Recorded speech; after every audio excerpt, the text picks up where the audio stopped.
Bene.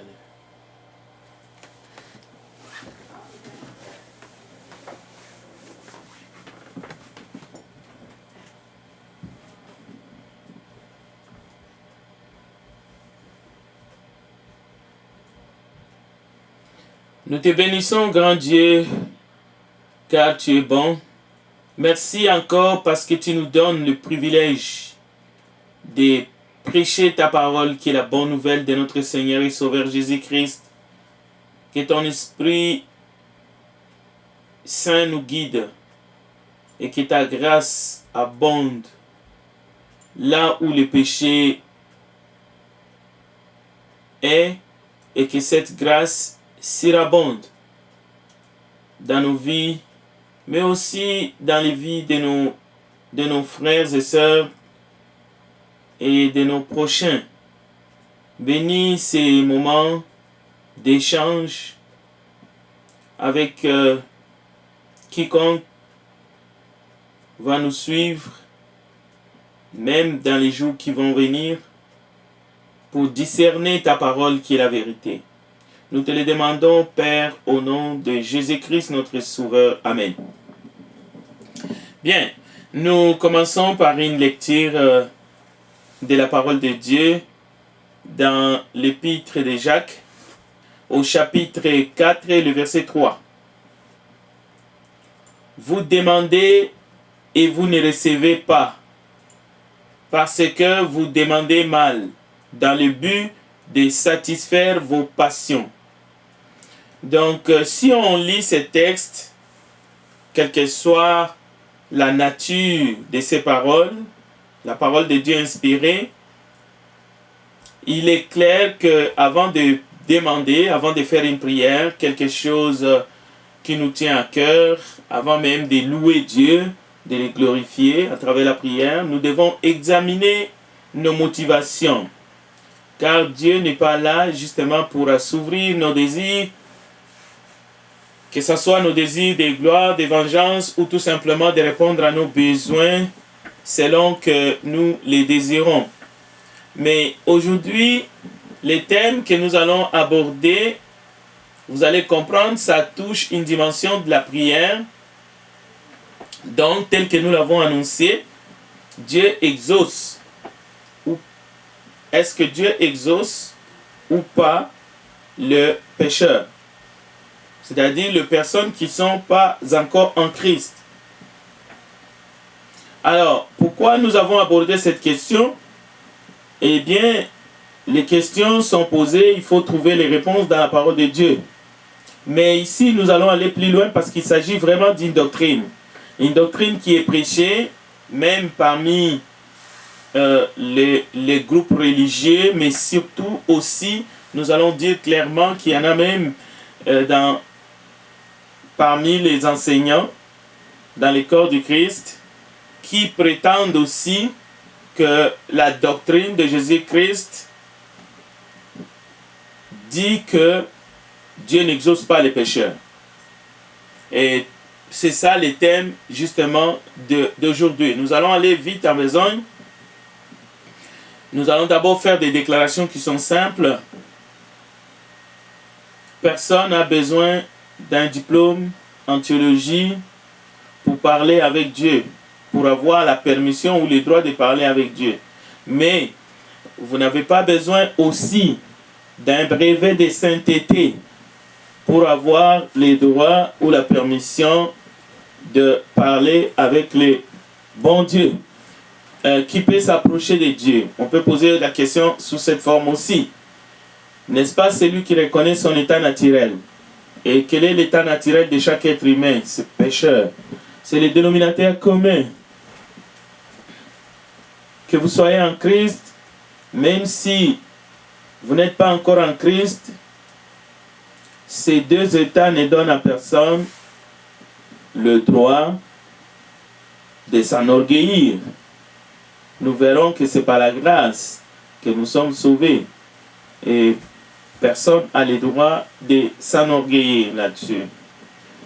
Nous allons voir que Jésus-Christ exauce les prières de pécheurs parce qu'il est venu pour eux.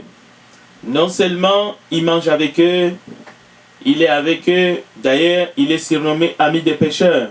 C'est-à-dire, il répond à leurs besoins.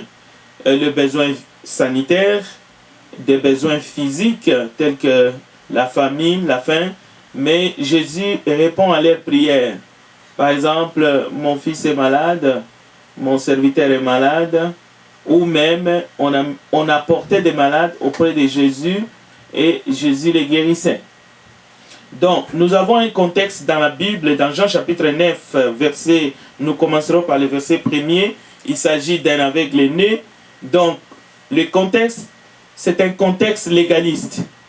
Des pharisiens, les anciens en Israël, nous savons qu'à cette époque, Israël est sous occupation romaine.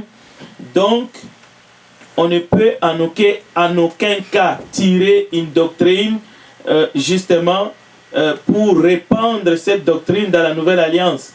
Jean chapitre 9, il s'agit d'un aveugle-né et qui a ses parents qui sont encore vivants, et dans cette société, il y a des hommes religieux qui dirigent la nation juive, bien que cette nation est aussi occupée par les Romains. Alors, les pharisiens, les scribes et tous les chefs religieux, leur objectif était de trouver une occasion pour accuser Jésus-Christ.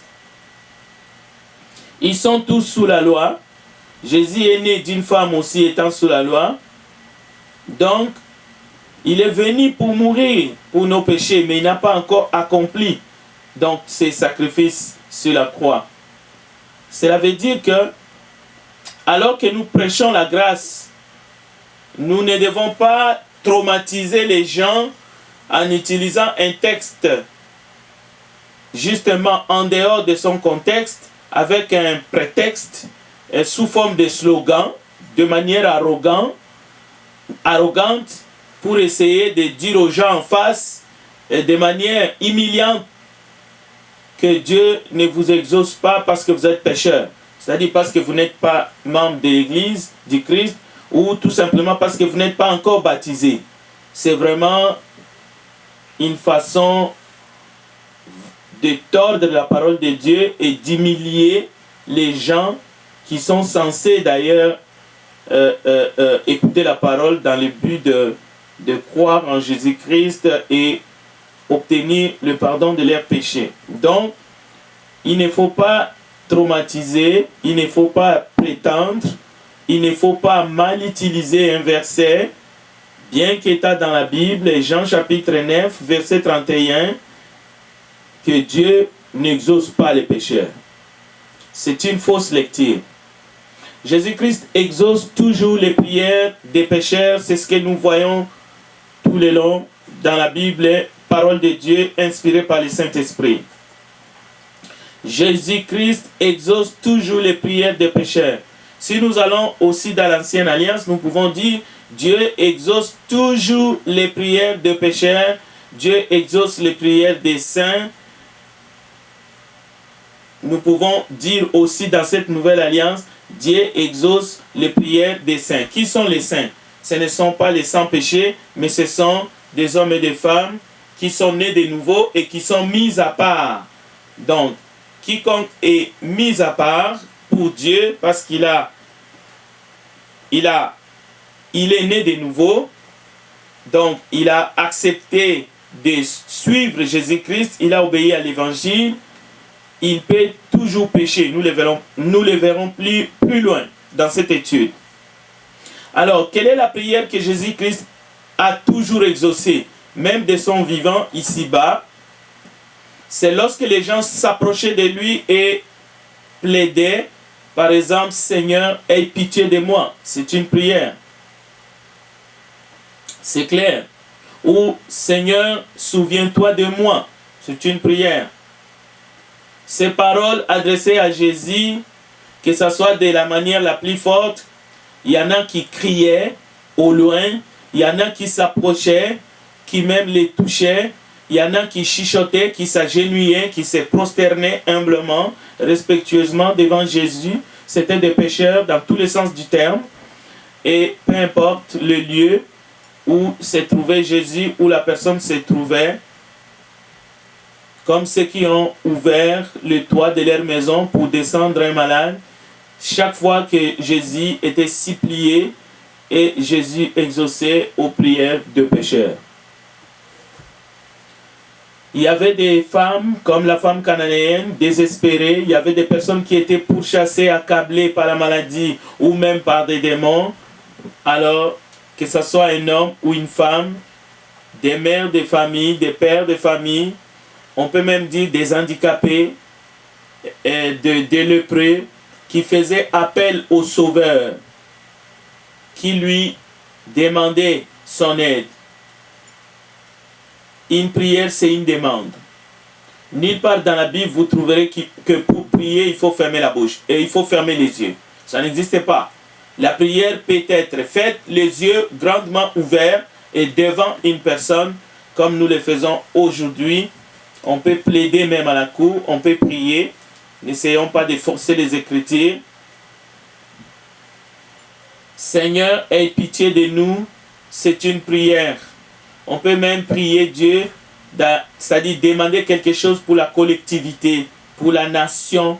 Nous avons vu même dans l'Ancienne Alliance des prophètes qui demandaient pardon pour toute la nation.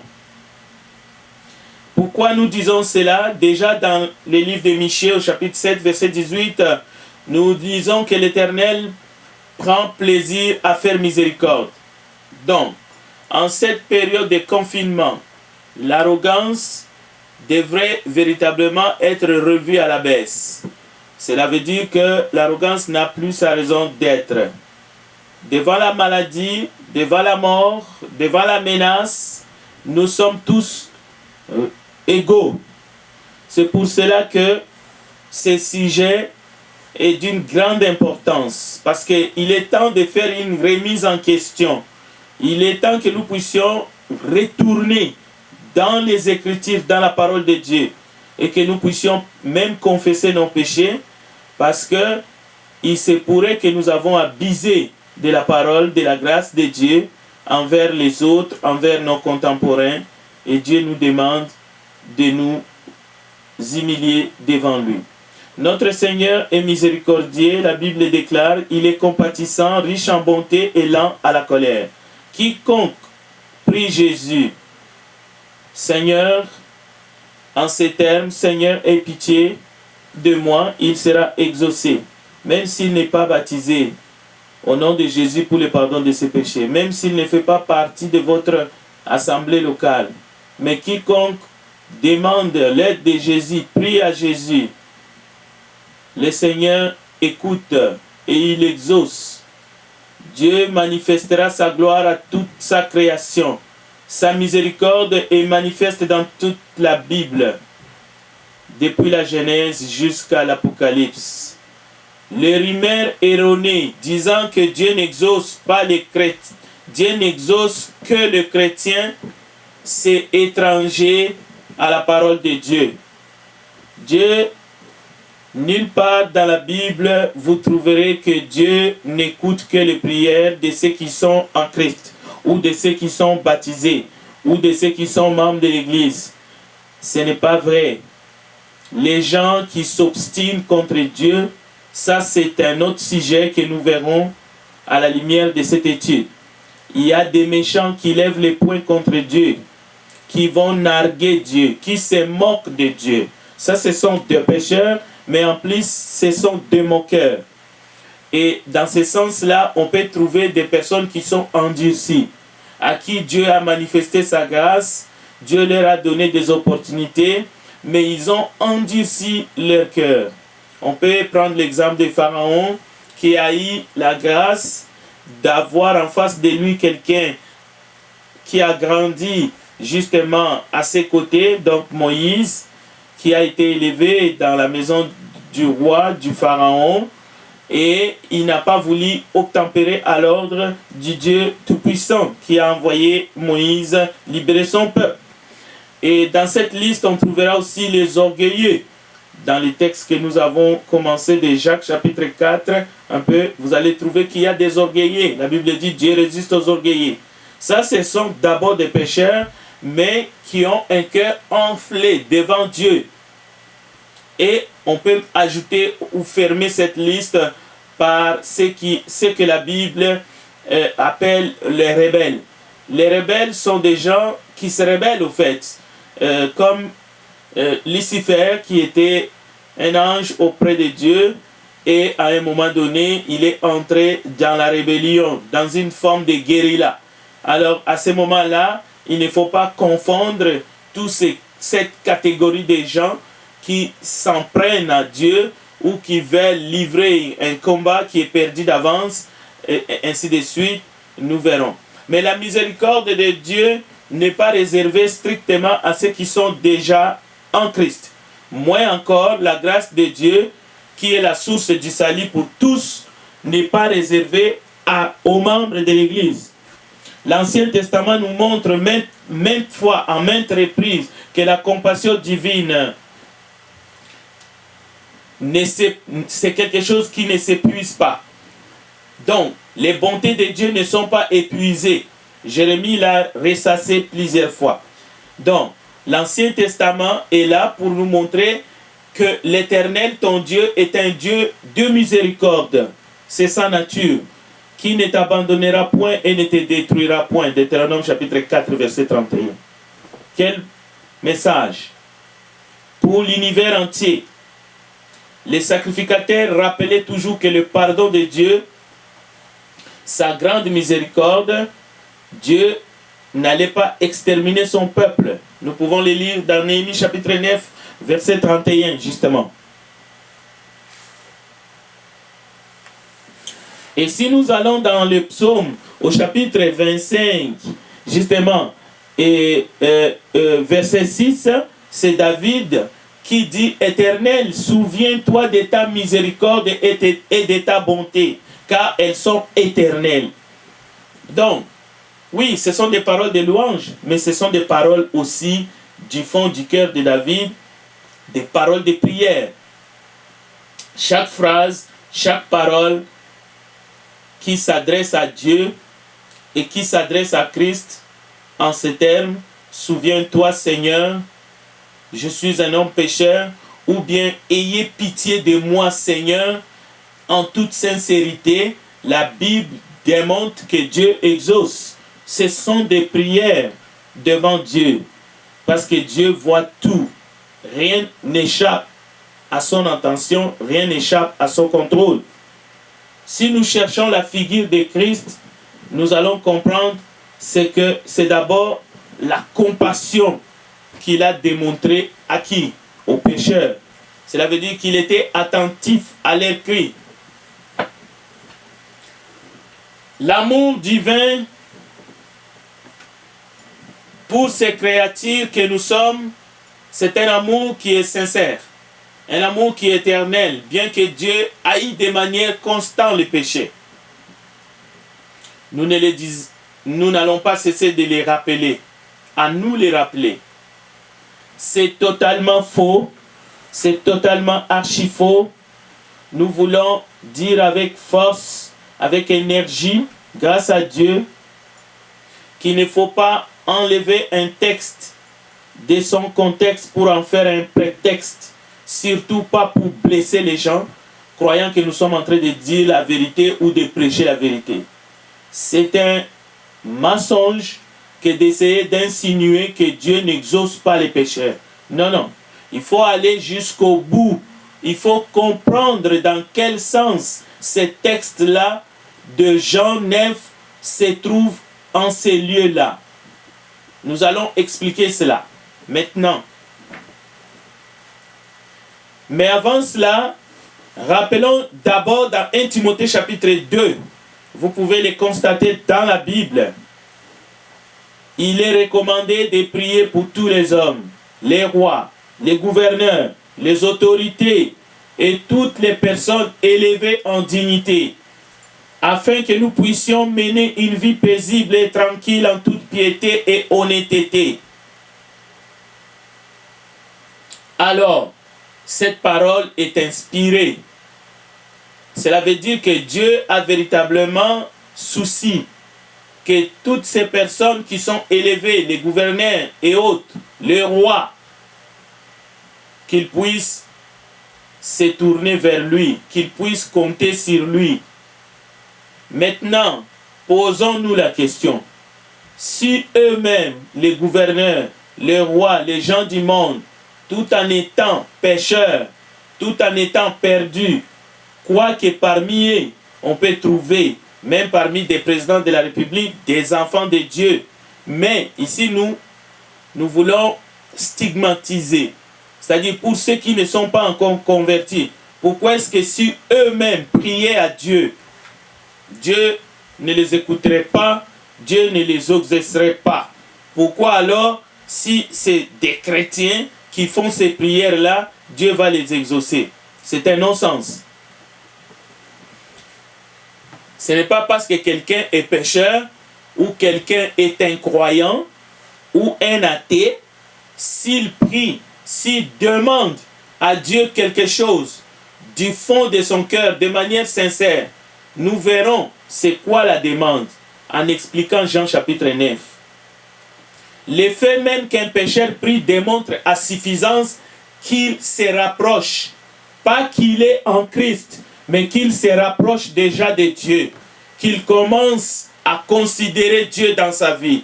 Alors pourquoi Dieu ne l'exaucerait pas? Voyons maintenant ce que Jean 9 nous enseigne. Jean 9 est une parole inspirée par le Saint-Esprit que nous devons comprendre dans son contexte. 1 Jean chapitre 2 verset 3 dit « Car cela est bon et agréable devant Dieu qui veut que tous les hommes soient sauvés et qu'ils viennent à la connaissance de la vérité. » Ça c'est clair. Ça c'est la pensée de Dieu.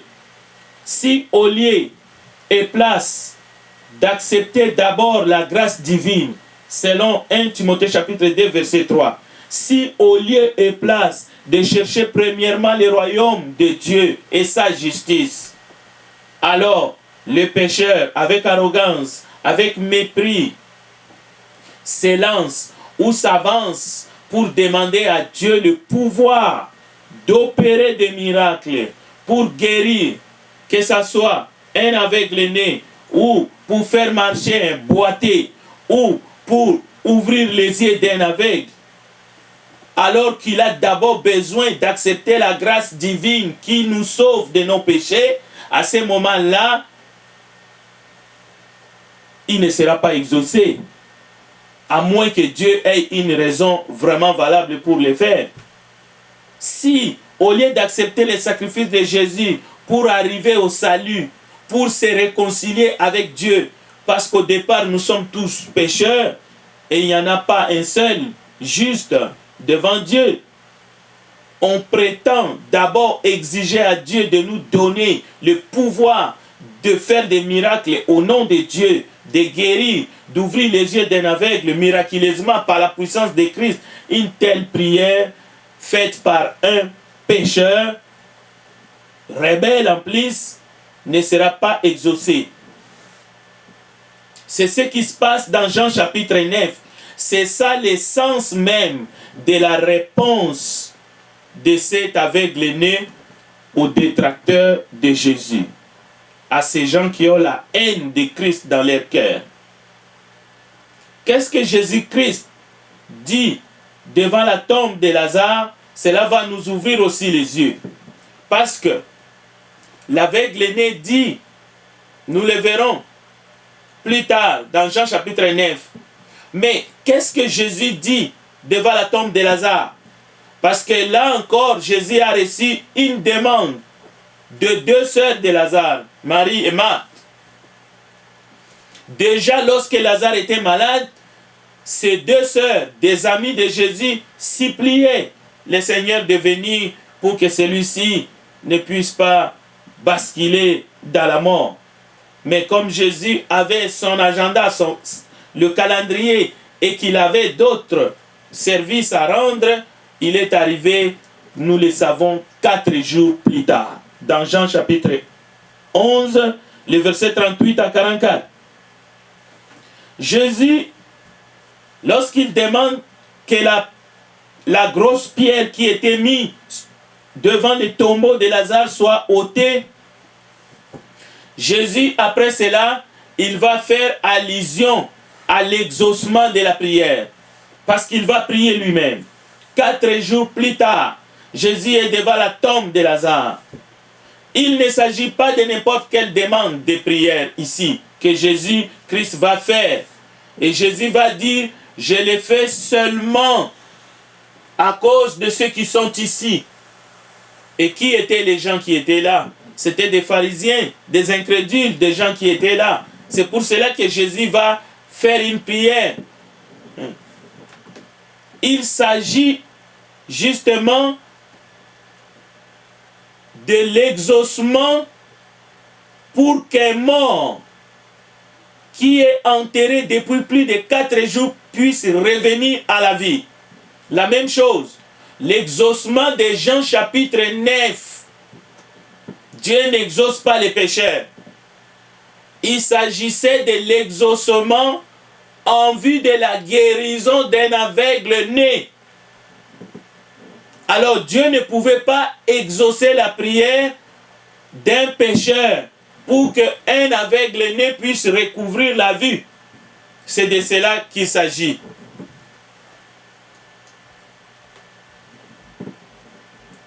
Disons-le, Dieu n'est jamais loin. Il est toujours proche afin de répondre à la prière de chaque individu. Qu'il soit croyant ou non, qui se tourne vers lui et qui cherche sa miséricorde. Il faut prier, il faut demander à Dieu. Voilà le message que nous devons donner à toutes les créatures sous le ciel, sous le soleil. Nous devons encourager les gens à demander la grâce et la miséricorde de Dieu. Il est hors de question de dire aux gens non, avant de faire quoi que ce soit, avant de faire la plus courte des prières, vous devez d'abord être baptisé et devenir chrétien pour que Dieu vous écoute. Non. Prenons d'abord un autre exemple. Prenons l'exemple de cet enfant que nous connaissons tous, en tout cas la plupart. L'histoire se trouve dans Luc chapitre 15. Il s'agit d'un enfant qui a mangé son héritage avec les prostituées, dont nous connaissons sous le nom du fils prodigue. Ce jeune homme, la Bible dit, après avoir dilapidé son héritage avec les prostituées, les gens de mauvaise vie, il est allé travailler dans une ferme où il donnait la nourriture aux pauvres.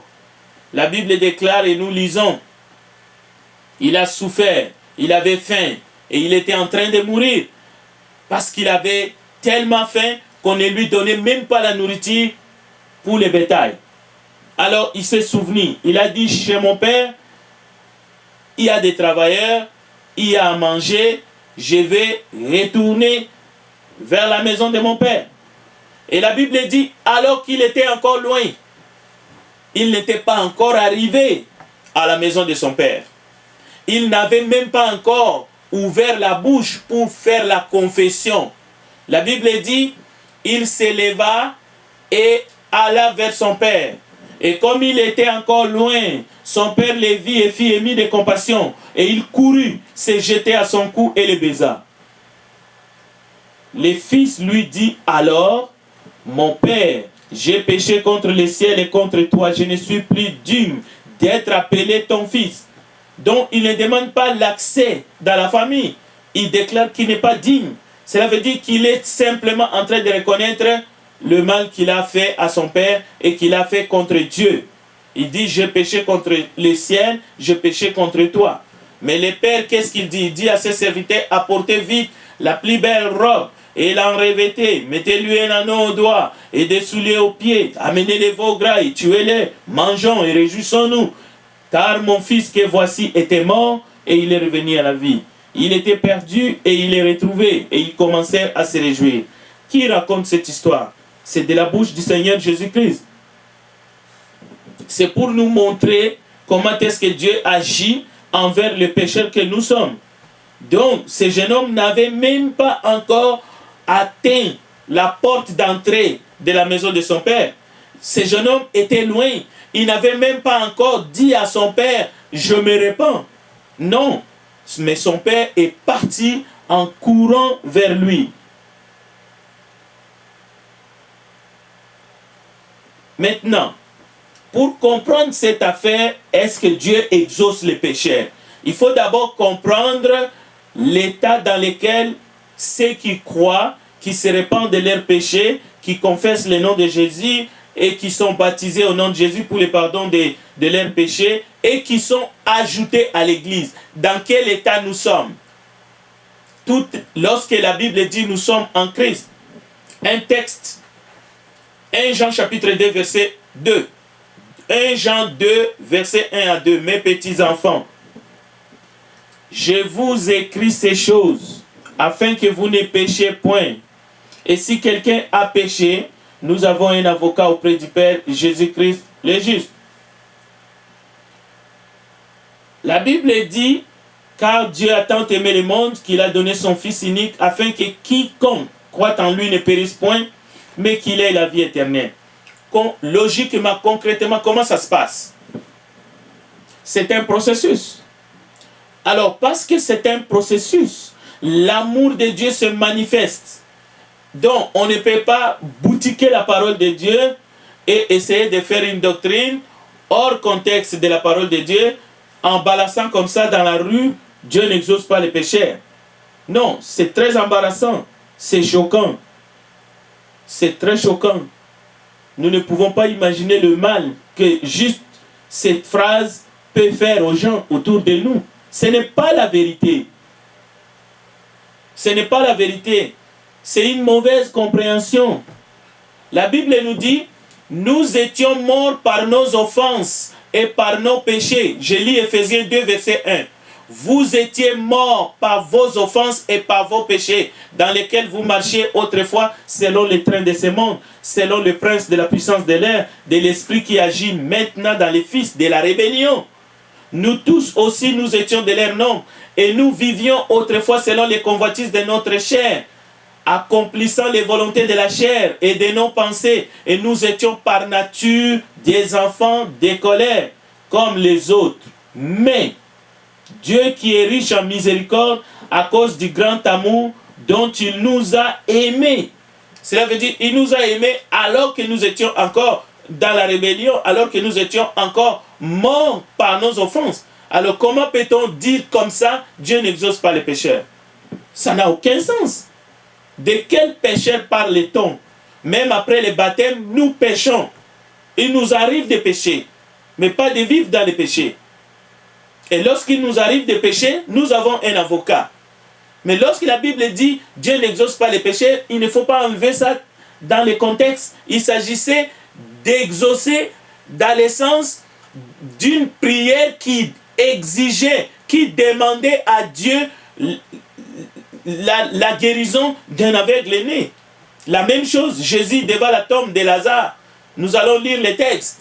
Jésus dit, Père, je sais que tu m'exauces toujours, mais à cause de ceux qui sont ici, c'est pour ça que j'ai prie. Donc Jésus a prié et Dieu a exaucé Jésus. Lazare est revenu à la vie.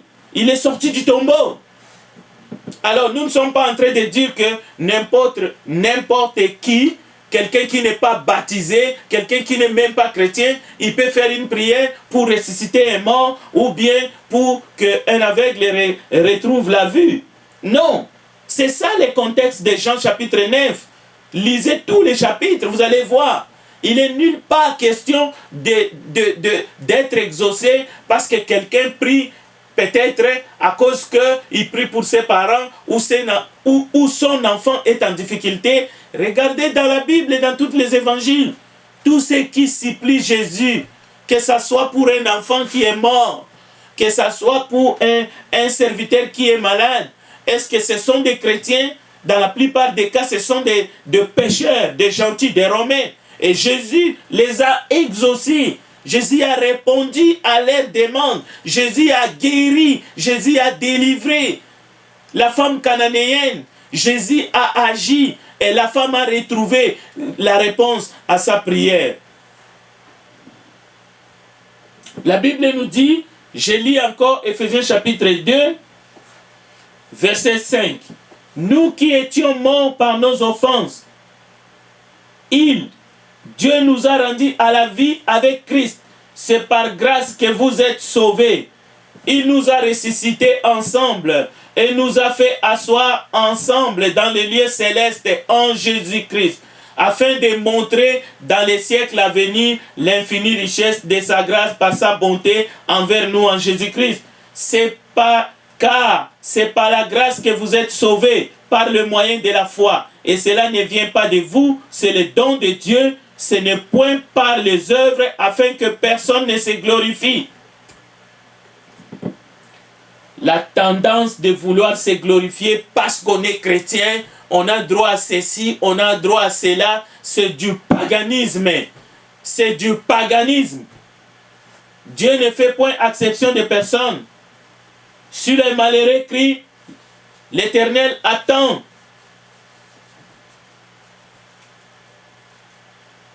Bien entendu, on ne se moque pas de Dieu. Si un pécheur ou un croyant, un chrétien, essaie de se moquer de Dieu et croit qu'il va avoir quelque chose, ou qu'il doute de Dieu, Jacques dit non, si tu doutes, tu n'auras rien. Si tu te moques de Dieu, tu vas moissonner ce que tu as sémé. Ça c'est clair et net. Et c'est pour tout le monde. 1 Corinthiens chapitre 5. Chers frères et sœurs, chers amis, vous qui nous suivez, sachez que vous pouvez adresser vos supplications à Dieu en ce moment même.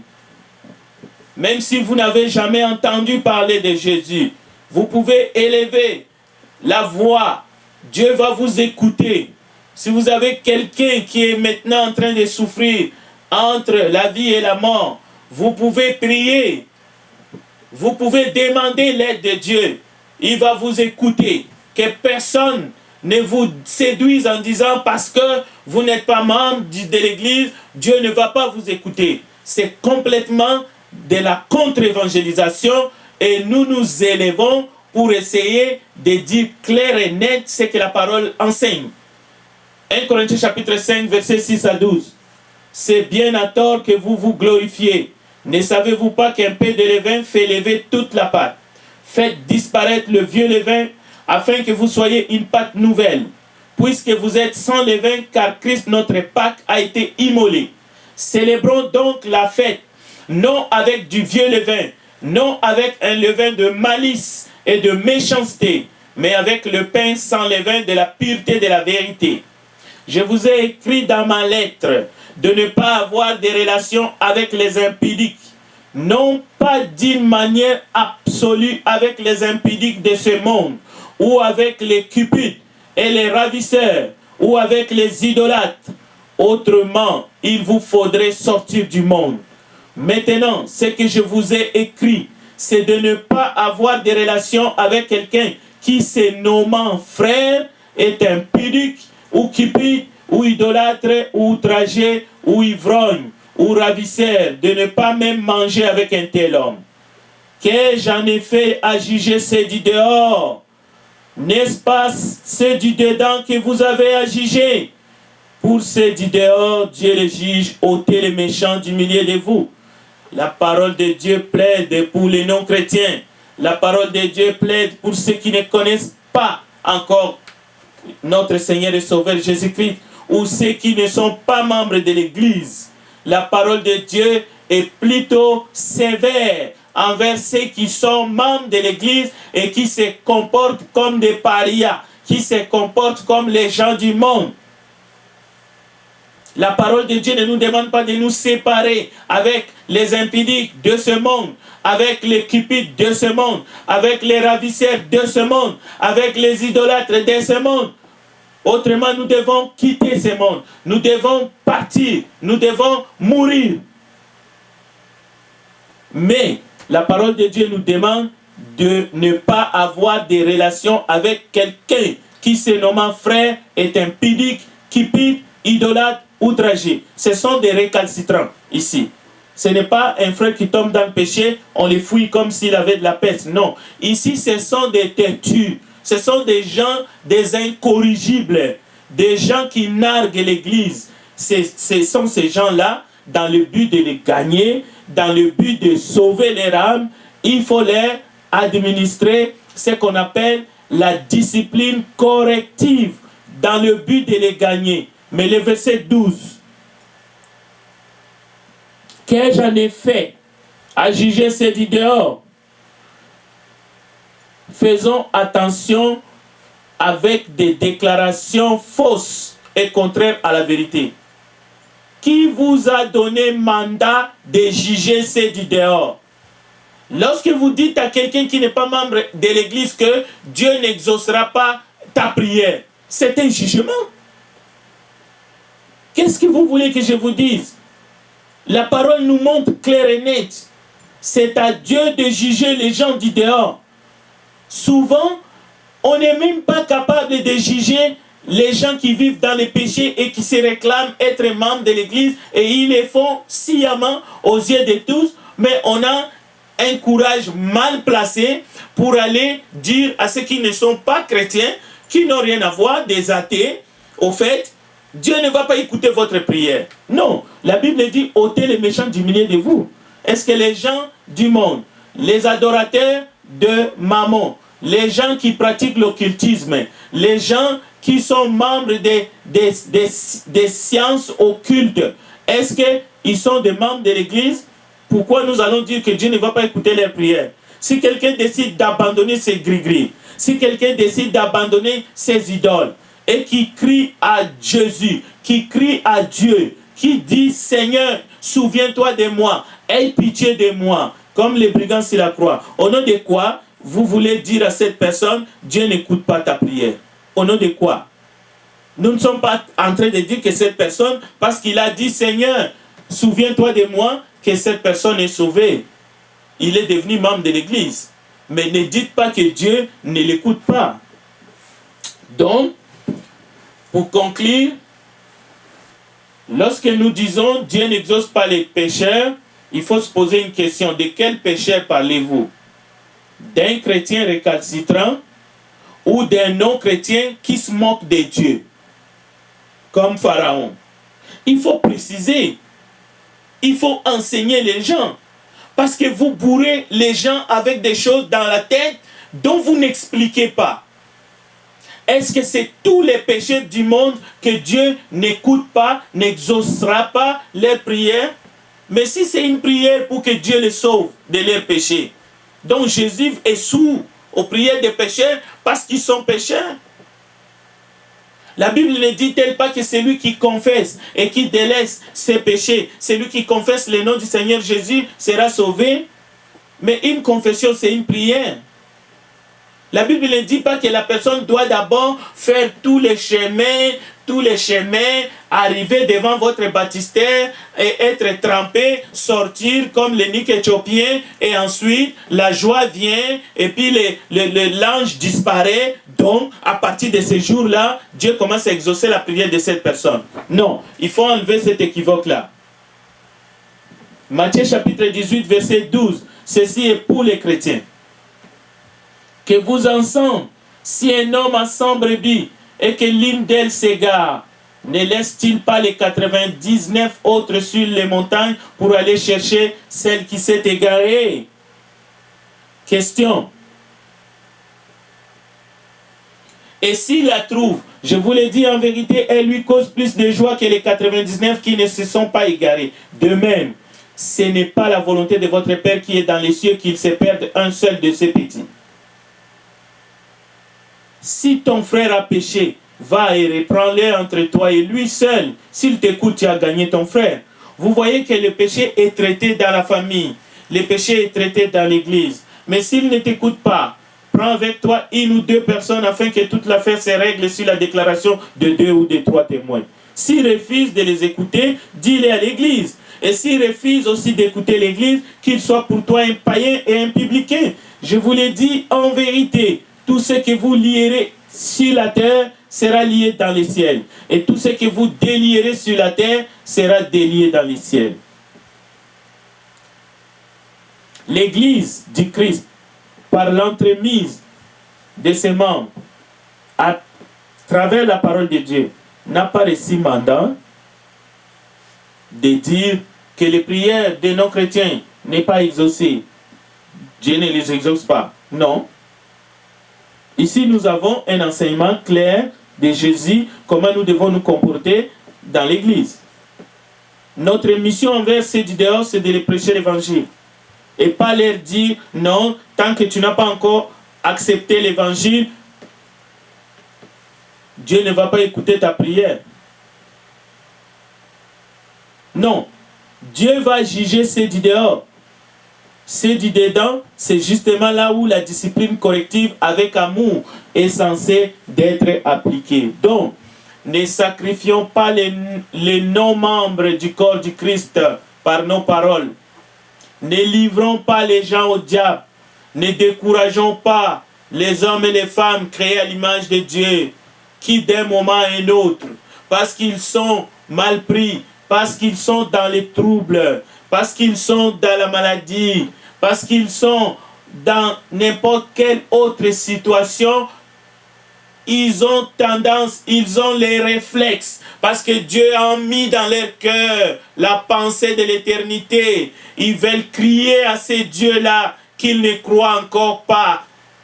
Ne les décourageons pas en leur disant que Dieu ne va pas les écouter. Non.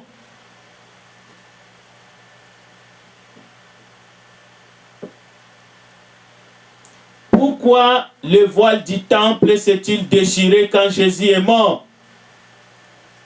Le voile du temple était un rappel constant que le péché sépare l'humanité de la présence de Dieu. Mais Jésus-Christ, par sa mort, a renversé la barrière entre Dieu et l'homme, si bien que maintenant, nous pouvons nous approcher de lui avec assurance et hardiesse. Hébreux chapitre 4, versets 14 à 16. Les choses dans les temples étaient l'ombre des choses à venir. Et nous voyons Jésus-Christ par sa mort. Il a ouvert un libre accès à Dieu. Hébreux chapitre 10, versets 19 à 20. Nous pouvons lire, nous avons par le sang de Jésus l'assurance d'un libre accès au sanctuaire par cette route nouvelle et vivante qu'il a inaugurée pour nous au travers du voile, c'est-à-dire de son propre corps. Ne pensez-vous pas que, à cause de la mort de Jésus-Christ, quiconque, quel que soit son état, pécheur, s'il se tourne vers Dieu et s'il prie, Dieu l'attend. Dieu n'écoute pas ceux qui sont résolus à lui désobéir volontairement. Ça, c'est clair. Il ne faut pas faire le mélange entre les deux alliances. Par exemple, dans l'ancienne alliance, il y avait le voile qui séparait les lieux saints et les lieux très saints. Ça, c'est clair. Mais le voile du temple a été déchiré de haut en bas. C'est-à-dire que l'accès est libre. Quelqu'un peut aller directement avec ses prières, avec ses sacrifices spirituels, directement à Jésus qui exauce le pécheur, afin que le pécheur, à travers l'évangile, l'obéissance à l'évangile, ce pécheur puisse passer de la mort à la vie. Il n'y a rien à faire. Dire que Jésus-Christ, Dieu n'exauce pas les pécheurs, c'est un message complètement confus.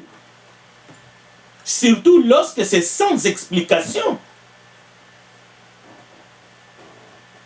Jésus a dit à certains qui prétendaient les servir, mais qui avaient une conduite rebelle, déjà dans l'ancienne alliance, Ésaïe chapitre 1, verset 15, vous m'offrez beaucoup de prières, mais je n'écoute pas. Vos mains sont pleines de sang. Mais les sangs dont il est question ici, c'était les sangs de leurs victimes. Et il y avait même des gens qui offraient beaucoup de sang des animaux comme sacrifice. Là encore, Dieu a dit, je ne les regarde même pas, vos sacrifices. Mais lorsqu'un pécheur se tourne vers Dieu, alors qu'il est encore loin, il n'est pas encore entré dans votre baptistère de l'église ou même dans l'eau qui coule dans la rivière de votre ville, Dieu voit le péché repentant et il court vers lui. Quand la prière est mal faite par un chrétien ou un non-chrétien, c'est normal. Dieu ne peut pas violer ses principes. C'est normal que Dieu n'écoute pas. C'est normal que Dieu n'exauce pas. Mais il ne faut pas en faire un problème en disant cela ne concerne que ceux qui ne sont pas encore en Christ. C'est lui qui est en Christ. Jacques nous dit, si vous faites mal votre prière, sachez-le que Dieu ne va pas exaucer votre demande. Galates chapitre 4, versets 3 à 6. Quand la prière est mal faite par les chrétiens ou les non-chrétiens, Dieu n'exauce pas cette prière-là. Jacques chapitre 4, verset 3 à 6.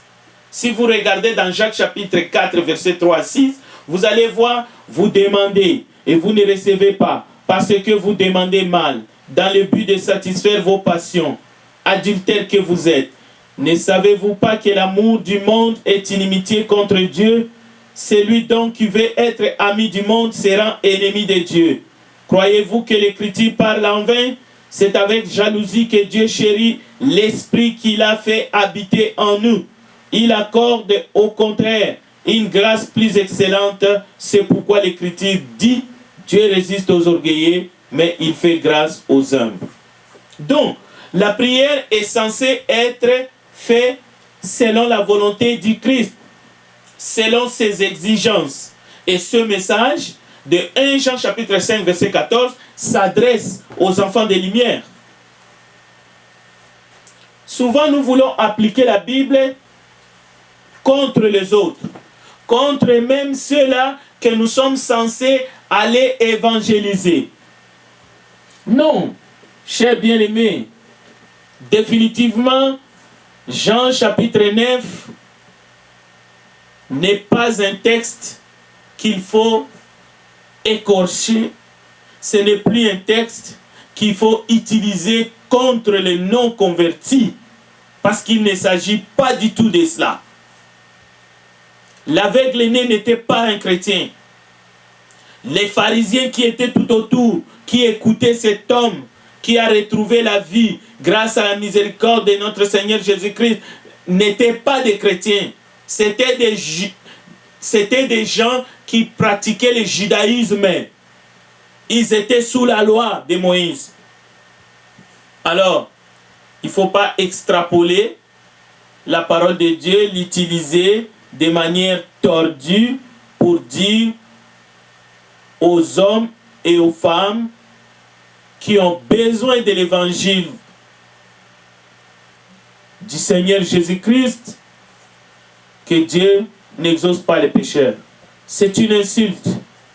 Alors que Dieu nous aide avec cette étude de comprendre définitivement et d'aider les gens. Nous n'avons pas dit qu'un pécheur doit faire une petite prière qu'on appelle la prière des pécheurs. Dans 2 mots, d'ailleurs, c'est toujours ceux qui prêchent qui leur dit « Je vais dire des paroles et vous allez les répéter après moi ». Nous ne parlons pas de cette prière-là, la fausse doctrine de la prière des pécheurs pour que la personne soit sauvée. Loin de là. Pour être sauvé, il faut obéir à l'évangile. Il faut écouter l'évangile. Il faut se repentir de ses péchés devant Dieu. Et il faut confesser le nom de Jésus-Christ, le Fils de Dieu, le Sauveur du monde, le Roi des rois, l'Alpha et l'Oméga. Il faut accepter de vous faire baptiser au nom de Jésus-Christ pour le pardon de vos péchés. C'est alors que vous allez passer de la mort à la vie. Vous allez recevoir les dons du Saint-Esprit.